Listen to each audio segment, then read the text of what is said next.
Video begins where the previous video left off.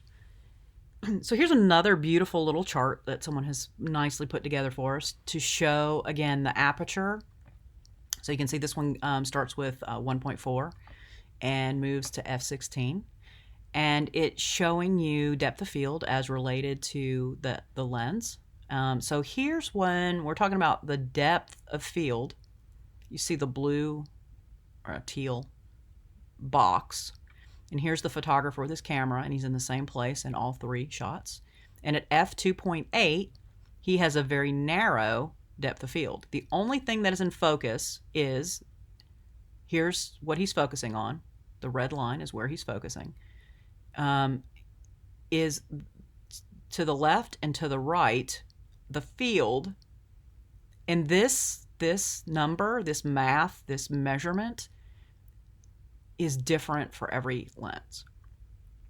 So it's not a set number. I can't tell you that for this particular, because they're not even telling you what the lens is he's shooting with, that what it is for this lens. And so it's math. If you want to know what it is, there's math that you can figure this out, and I'll be happy to share that with you all in the Blackboard course. But for the sake of this class, for basics, for learning,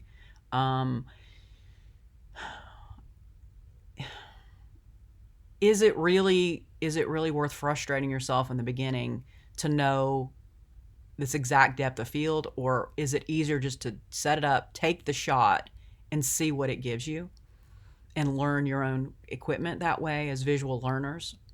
Honestly, that's what I did. I don't ever do the math. For me, knowing, say for instance, say that we know this is 3 feet. Does that really help me in my shots? I can't say that it matters. I want to see what the shot looks like. So rather than spend the time doing the math, I just go ahead and take the shot and see what it is. And I can always delete it.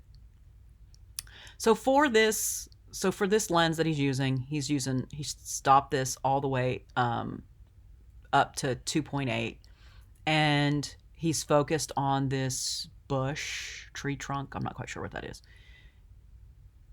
I don't know, might be a hedgehog, but I don't know what it would be doing in the forest. And so, but he's focused here. This is his focus. And so everything in this narrow depth of field that is slightly in front of and slightly behind his subject is in focus. The further away we get from this edge right here, the further we get away, the further out of focus this becomes. And so the resulting shot is this. Oh, they're flowers. Okay, sorry. I should have looked over here first. So the flowers that he's focused on down here are in focus. They're sharp focus because they're within that depth of field range. But everything else is out of focus. And really with this small lens, some of this could start to do what's called bokeh, B-O-H-E-K, bokeh. It's where you see the dots. It begins to turn into dots. It tends to do that with these largest apertures, especially if there's lights back here. They really start to do that bokeh effect. Okay, so now he's switched from 2.8 to 5.6, and he's still focused on the flowers. And you can see over here on the right, the flowers are in focus. But now the depth of field has gotten wider. And so now the moose is also in focus, and the trees in the background are out of focus. And then we come down here and we've stopped down to F11, and we're still focused on the flowers. And the depth of field is now so wide, it also moves this way too. It doesn't stop there. That everything's in focus. And so you have to decide as the photographer what you want the end result to be.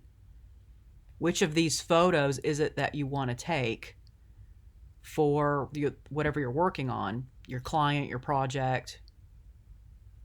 What is your goal in order to know which of these apertures to choose?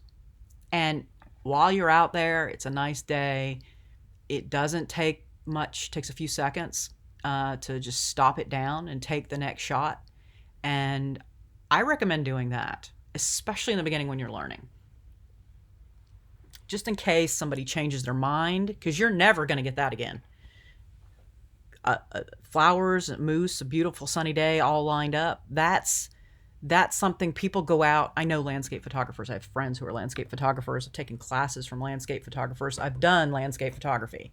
And I can tell you, you go out there and you spend days waiting for opportunities like this. And sometimes you go out there for a week and you don't get this. Other times you go out there for 5 minutes and there it is. But getting the moose to pose like that, yeah, good luck. I was actually in Alaska, and we were on Denali National Park, and we were on the bus. You have to take a bus back and forth between the entrance of the park and the camp that's at the end. And we were on the bus, and it was early morning, and the bus driver stopped, and to the left, there was this huge moose. And I'm telling you, these guys are like 15 feet tall. You have no idea how massive a moose is until you are on the ground, right? So a bunch of us got off, and you're on the ground, and you're looking at this massive moose, and he was in the water. It was great. It was early morning light. He was in the water. He was eating. He'd submerge his head, and he'd pull it back up with a bunch of plants that he'd pulled off the bottom of the pond, and start chewing. And he was just dripping water, and it was just this beautiful, beautiful shot. And that was just pure luck.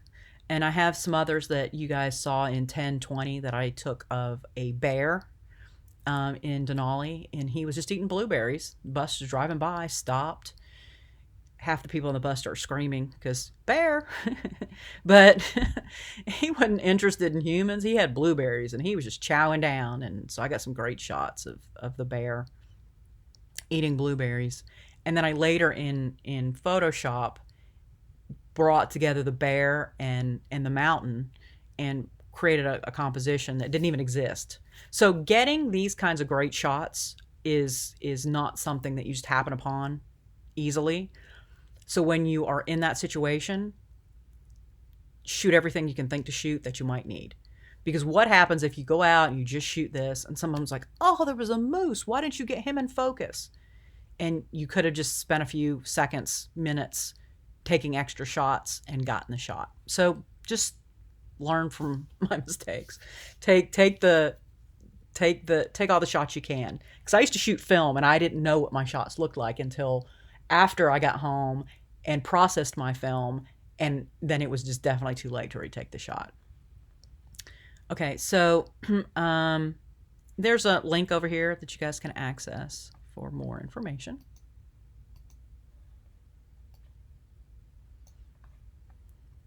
And then this is also showing that what we just talked about, right? So the focus distance is between the camera and where you have adjusted your lens to focus on. So in this case, we're focusing on the top of the bear's head.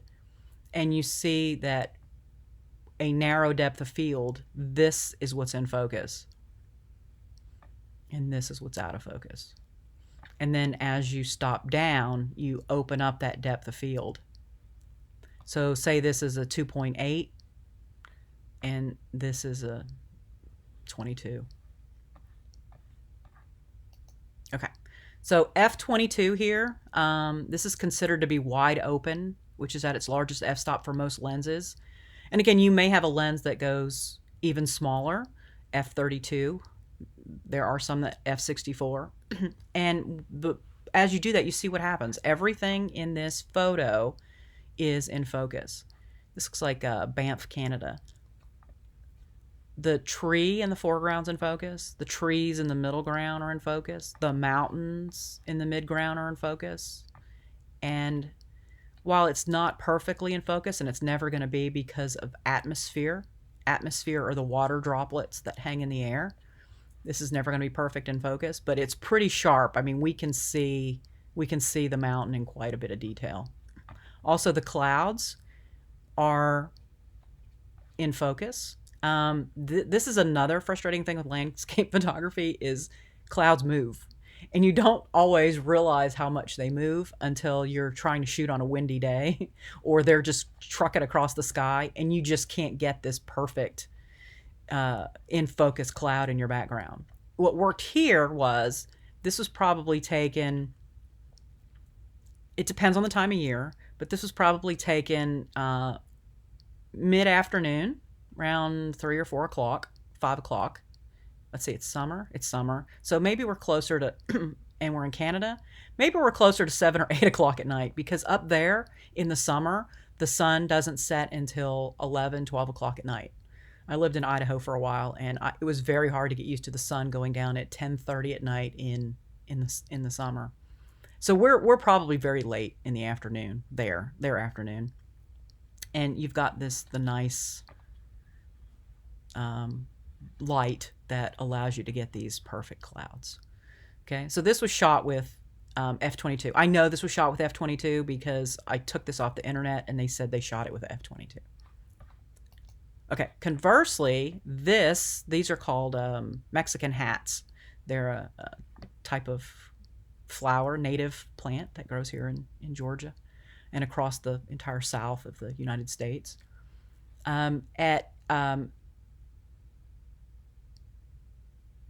Okay, this is wrong. I'm sorry. This is supposed to say considered to be wide open, and the other ones, these are backwards. These are backwards. I apologize. This is stopped down fully. It's its smallest. I will fix that on the PowerPoint. Okay, and then this one is wide open. Okay, 2.8 is wide open. See, I mean, even I didn't catch it when I first put it all in here because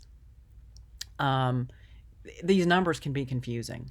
The smaller number is not the smaller, it's the larger, and vice versa. So you see how even somebody who shoots regularly and knows this by instinct has reversed this. The good thing is I caught it. So what we're doing here is the lens is wide open here. This lens is wide open. And you are getting very little in focus because the depth of field is very narrow. Okay. So we're at the largest f-stop for this. And then here are just some guidelines on what aperture you should set for certain situations. Low light, you want to really stop it, open it up, open it wide.